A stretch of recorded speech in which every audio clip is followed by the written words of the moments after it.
काम घालू नको. नकुल्या बाई नकुल्या चंदनाच्या टिकुल्या, एक टिकली उडाली गंगेला जाऊन बुडाली. गंगेला आला लोंढा भिजला माझा गोंडा.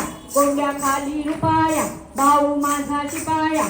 शिपायानं केली चोरी गळ्यात बांधली दोरी, गळ्यात बांधली दोरी. पणसामध्ये पूर्वी भाज्या लावल्या जायच्या आणि पावसाळ्यात हवामान खराब असतं. कधी ऊन कधी पाऊस अशी दमट हवा. मग अशा वेळेला हलक्या पचायला भाज्या त्या कुठल्या तर वेलीवरच्या भाज्या. मग ह्या वेलीवरच्या भाज्या पूर्वी परसात लावल्या जायच्या. पडवळ ही तर भाजी आजकाल कोणी खातच नसेल, तर सुद्धा वेगवेगळ्या प्रकारे करावी आणि खायला घालावी, कारण ती अतिशय पौष्टिक असते आणि पचायलाही हलकी असते. असाच हा आडवळ घुमचा खेळ बघूया.